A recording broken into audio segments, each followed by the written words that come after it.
대학교는 빨리 졸업할수록 좋다.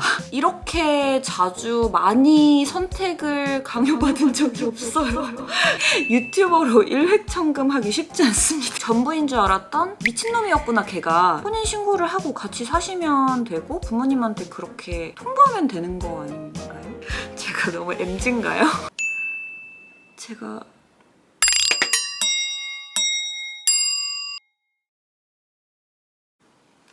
안녕하세요. 쪼미입니다. 안녕하세요. 오늘도 고민상담소로 찾아왔습니다. 7월 고민상담소. 이번에도 진짜 많이 보내주셔가지고. 그리고 라이브는 지금 아직 고민 중에 있고요. 하게 되면은 다음 달이나 다다음 달에 미리 제가 커뮤니티를 통해서 공지를 하도록 하겠습니다. 그러면 7월 고민상담소 시작해보도록 하겠습니다. 일단 저번에 제가 꼭 기억했다가 대답한다고 한 그분부터 찾아야 돼요. 내가 분명히 기억해놨다고. 제 고민이 단 한 번도 안 뽑히는데 왜인지 고민. 제가 요 아이디 기억해놨다가 만약에 다음에 또 고민 날려주시면은 제가 꼭 그때는 넣어드리도록 하겠습니다. 기억해놨습니다. 이랬는데 이분이 질문 안 하신 거 아니야? 내가 이렇게 애타게 찾고 있는 거 알아주셔야 되는데. 이번에는 질문을 안 해주셨어. 그래서 제가 다음에 질문할 때도 한번 꼭 찾아보겠습니다. 첫 번째 질문입니다. 저희 둘째 아이의 유아세례 대모님이 되어주세요. 죄송한데 제가 견진성사를 받지 않아서 제가 대모가 될 수가 없습니다. 죄송합니다. 다음 질문입니다. 언니처럼 말 잘하려면 뭘 연습해야 할까요? 승무원 준비생인데 말을 너무 못해요. 말을 잘하는 거는 근데 많이 말을 해야지 말이 느는 것 같아요. 이거는 확실하고 제가 말을 잘한다고 저는 한 번도 생각해 본 적이 없거든요. 저는 이공계통이다 보니까 말을 잘한다는 생각은 한 번도 해본 적이 없는데 그래도 말을 할 때 이제 막힘없이 얘기를 하는 거는 어떻게 보면 연습이 필요한 것 같기는 해요. 콜센터 직원분들이 그런 거 제일 잘하시잖아요. 막 전화해서 막 이상한 소리 이거 어떻게 하는 거예요? 뭐 이렇게 해도 되게 대처 능력이 되게 좋으시잖아요. 그래서 말은 약간 논리력과 상황 대처 능력이라고 생각하거든요. 그래서 많이 말해보기, 그 다음에 논리적으로 생각하기 이런 것들이 가장 중요하지 않을까라는 생각이 들어요. 다음 질문입니다. 내가 생각하는 것들을 적당히는 표현하고 다니는 게 맞다고 생각하는데 피곤한 진지충이 되어가는 것 같기도 해요. 적당히 입 다물고 사는 게 맞을까요? 이거 하고 싶으신 대로 하시면 되지 않을까요? 적당히 표현을 하든 적당히 입을 다물고 살든 상대방이 나에 대해서 어떻게 생각하는지가 그렇게 중요하지 않다면 그냥 원하시는 대로 하시는 게 좋아요. 이런 거는 사실 고민할 부분이 아닌 것 같아요. 인생에서 내가 하고 싶은 말도 못할 필요도 없고 내가 조용히 있을지 말을 할지 고민하는 그런 거는 너무너무 인생의 작은 부분이잖아요. 인생의 근데 작은 부분에 신경 쓰다 보면은 큰 것들을 놓칩니다. 그러니까 그런 것들은 그냥 하고 싶은 대로 하세요. 말하기 싫으면 말하지 말고 말하고 싶으면 말하고. 다음 질문입니다. 저는 대학교 3학년 1학기를 마치고 방학을 보내는 중인 학생입니다. 그런데 이제 와서 제 전공에 흥미가 없다는 걸 알게 되었습니다. 동기들은 교환학생이나 대학원, 랩실 등 이런 것들 알아보고 있는데 저만 아무런 계획이 없습니다. 저는 딱히 전공에 대한 열정도 없고 그냥 의미 없이 하루하루를 보내며 학기를 마친 것 같아 자괴감이 듭니다. 이 상황에서 3학년 2학기까지 이어나갈 자신이 없습니다. 정말 저만 아무 생각이 없는 것 같고 동기들에게 뒤처지는 기분이라 속상하고 의미 없이 시간을 보내는 것 같아 부모님께도 죄송한 마음이 듭니다. 그래서 차라리 지금 휴학을 하고 토익 공부를 하거나 편입 준비를 한다든지 해서 무언가를 이뤄보고 싶은데 3학년인 지금에서야 도전을 해보는 것에 대해 조미님 생각은 어떠신지 묻습니다. 너무 무모한 건 아닌지 차라리 지금 학교를 다니며 학업에 전념해야 할지 고민됩니다. 지금 3학년 1학기는 마치셨다고 했잖아요. 그러면은 졸업 때까지 1년 반이 남은 거예요. 근데 1년 반이 남았을 때 제가 생각에 전공을 바꾸는 거는 별로 저는 추천하지는 않아요. 왜냐면 일단 첫 번째로 대학교 전공이 우리 사는데 크나큰 도움이 되는가에 대해서 생각해보면 꼭 그렇지 않거든요. 아 진짜로 별로 그렇지 않고요. 오히려 대학교를 졸업하고 나서 자기가 전공한 과와 정말 무관한 곳에 취직을 하는 사람들이 대부분이에요. 교환학생, 대학원, 랩실 이런 거 알아보시는 분이라고 하니까 이공계일 것 같거든요. 이공계라고 하시면 진짜 더더욱 전공을 꼭 살리지 않아도 먹고 살 게 많다는 거를 꼭 알려드리고 싶고, 공부하는데 시간을 너무 오래 쓰지 마세요. 이게 정말 공부가 적성에 맞고 그런 게 아니라고 하시면은, 교수님 될 거 아니라고 하시면은 공부하는데 시간을 너무 오래 쓰지 마세요. 대학교 정말 최대한 빨리 졸업하는 게 저는 좋다고 저는 생각하거든요. 근데 대학교를 지금 휴학하고 편입해가지고 대학교를 새로 다닌다? 이거는 별로 좋은 생각은 아닌 것 같아요. 적성에 만약에 안 맞다고 하더라도 1년 반을 버텨서 졸업을 하시고 석사 과정을 본인 적성에 맞는 걸로 한번 가보세요. 아니면은 이중전공이라고 하죠. 이중전공을 신청해가지고 다른 전공을 뭐 1년을 연장해가지고 다닌다든지 이런 게 오히려 좋지, 편입이라든지 아니면은 다른 학교로 가는 거는 별로 추천드리지 않습니다. 대학교는 빨리 졸업할수록 좋다.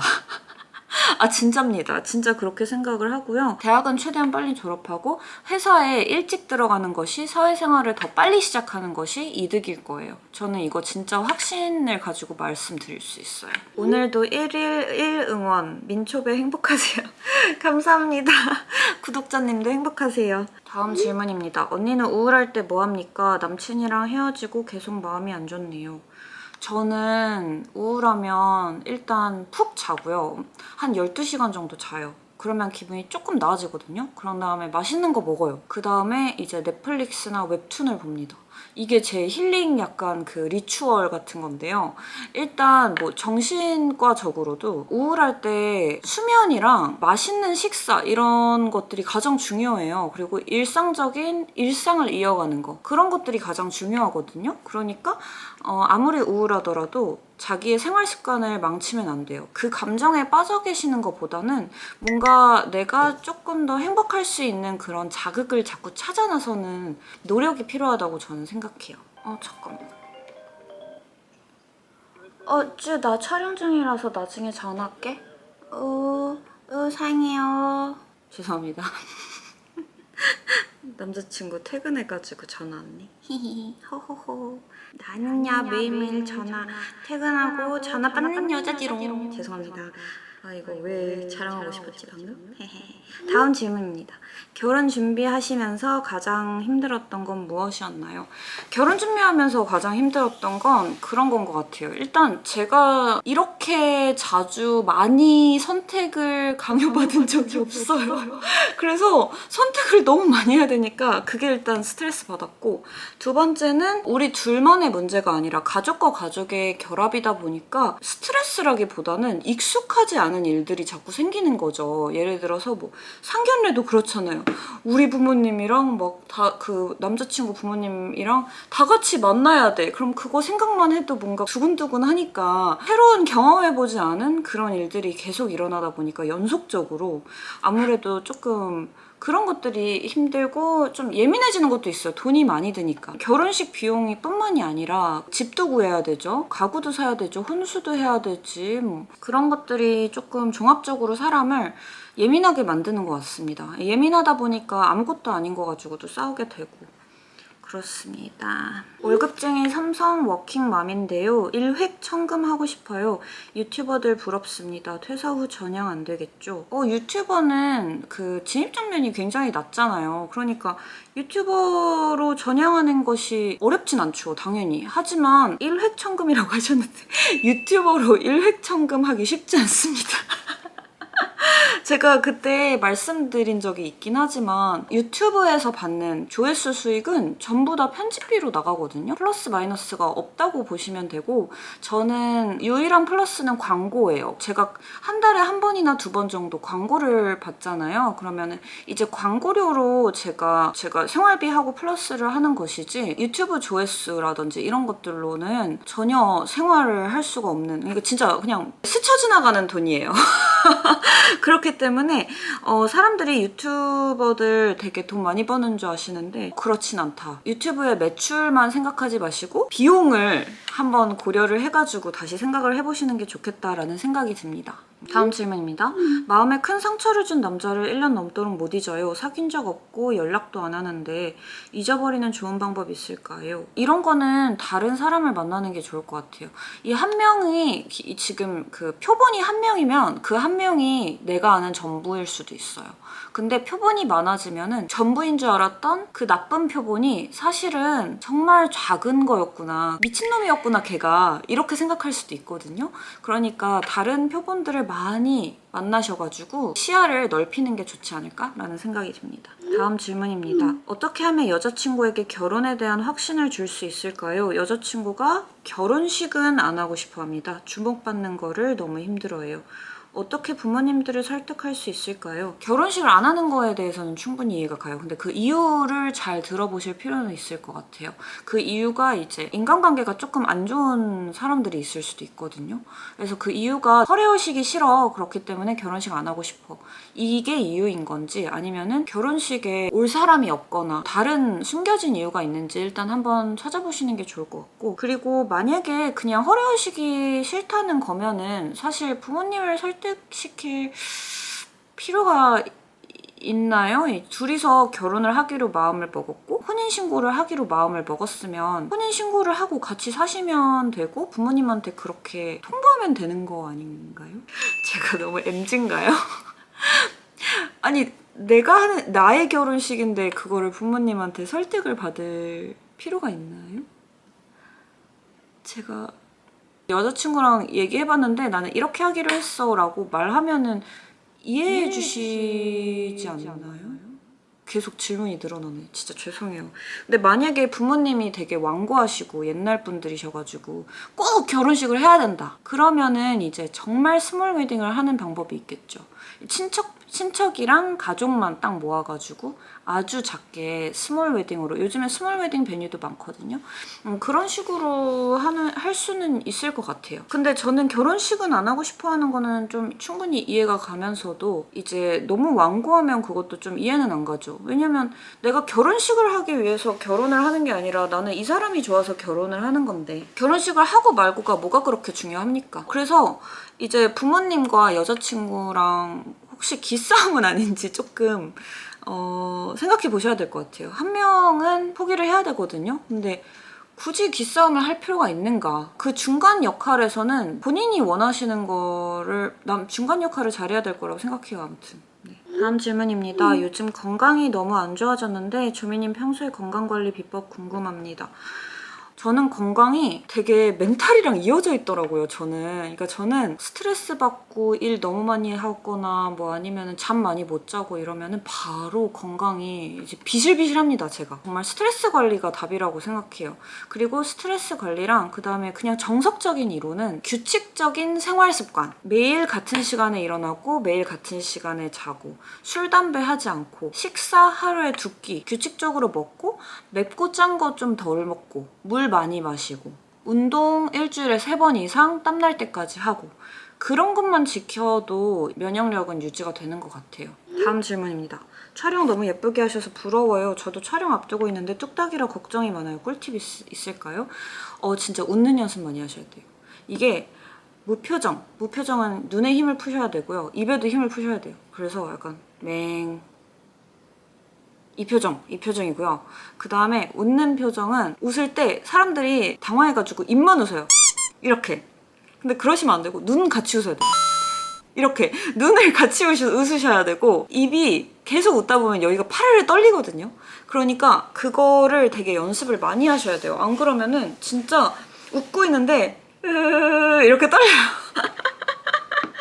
그런 거 되게 이렇게 하셔야 되고 그 후로부터는 포토샵을 믿으십시오.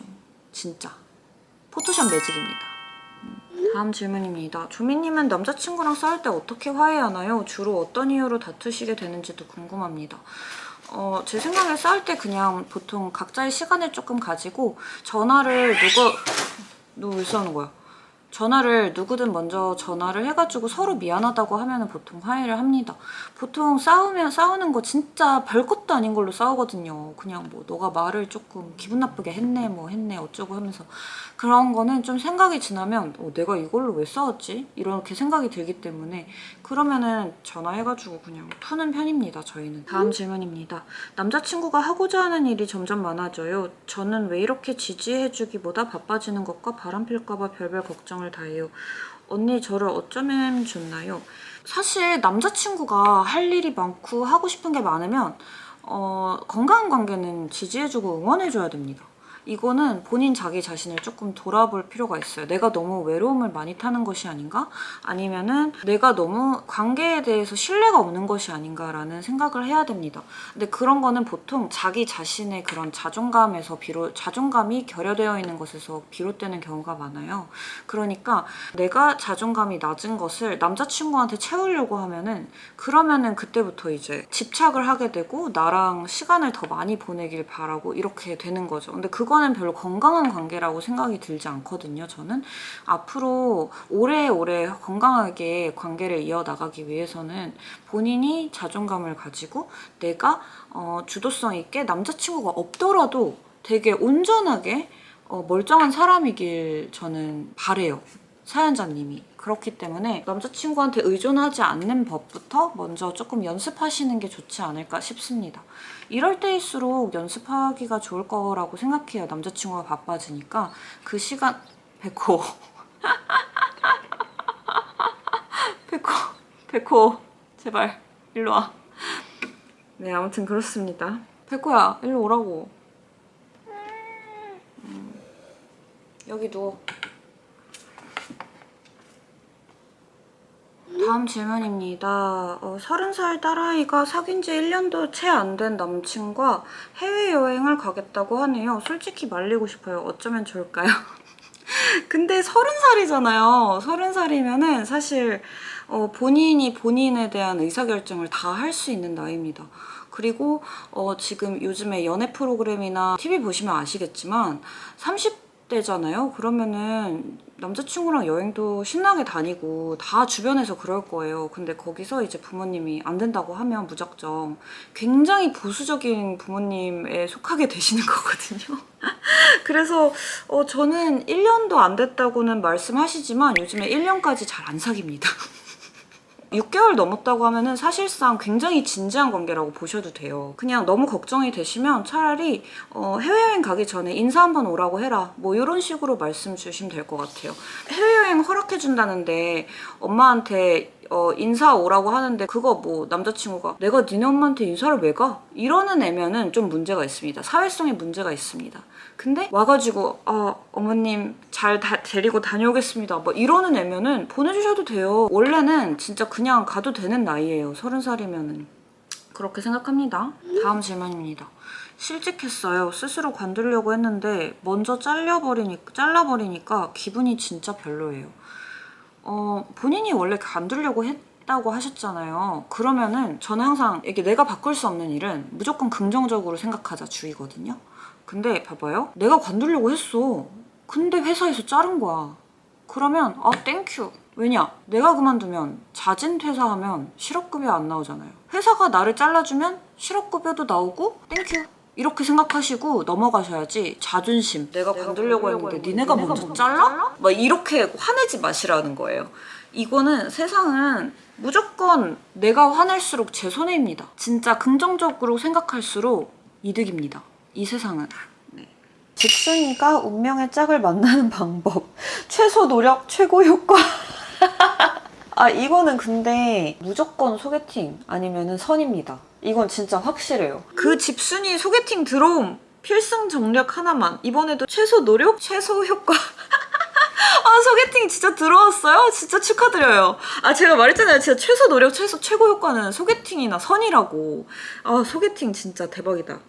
그러면 그분도 집돌이일 가능성이 크지 않습니까? 그러니까 이거 너무 준비 많이 하지 마시고 편안하게 대화를 하시길 바랄게요. 진짜 너무 준비 많이 하고 그러면 뚝딱거릴 수가 있거든요. 그러니까 그냥 평소에 그냥 내가 꾸밀 때 입는 옷, 평소에 내가 화장할 때 하는 화장, 평소에 내가 드는 가방, 신발 이런 거 들고 가셔가지고 그냥 자연스럽게 자기 자신을 그냥 편하게 보여주시면 그 사람이 사연자님의 매력을 느낄 거라고 저는 생각해요. 그래서 화이팅입니다. 그리고 잘 안 되더라도 다음 소개팅이 남아있습니다. 화이팅! 다음 질문입니다. 감정적으로 말하는 선배 간호사로부터 상처받지 않고 주눅들지 않고 하루를 잘 버티는 방법을 알려주세요. 일단은 저는 그렇게 생각해요. 저는 이런 직업에서 누군가가 감정적으로 막 화를 낸다거나 아니면 막 비난하는 말을 한다거나 막 이럴 때 저는 상처를 잘 안 받거든요. 근데 그 이유가 뭐냐면 직장에서 감정을 그렇게까지 드러내는 사람은 좀 불쌍하다고 생각해요. 자기가 감정 조절을 못하는 거잖아. 진짜 감정을 조절하지 못하는 안타까운 사람이야. 이렇게 생각하세요. 야, 너 막 이러잖아요. 그러면 한 귀로 듣고 한 귀로 들리면서 속으로 계속 되뇌이세요. 이 안타까운 사람 진짜 본인 얼굴에 침 뱉네. 어떻게 직장에서 이렇게 감정을 드러내면서 이렇게 소리를 지를 수가 있지? 진짜 안타깝다. 나는 저렇게 되지 말아야지. 그렇게 생각하세요. 그러면은 본인이 상처받는 걸로부터도 자기 자신을 지킬 수 있고 그 감정이 전이되는 걸로부터도 막을 수가 있어요. 그것을 진짜 감정적으로 받아들이기 시작하면은 내가 너무 큰 상처를 받기 때문에 저는 그렇게 생각해요. 네, 그러면 여기까지입니다. 그러면 7월 고민 상담도 너무너무 감사드리고요. 다음에 뵐게요. 진짜 고민 상담을 5월부터인가? 아니 3월부터인가? 언제부터 했는지 모르겠지만 진짜 꽤나 이것도 회차가 쌓였더라고요. 그래서 진짜 너무 뿌듯하고 고민상담소 진짜 좋아해 주셔서 정말 감사하고요. 8월에 또 뵙도록 하겠습니다. 빠이빠이. 사랑하는 사람들, 소중한 친구들 모두 다 함께 행복한 하루를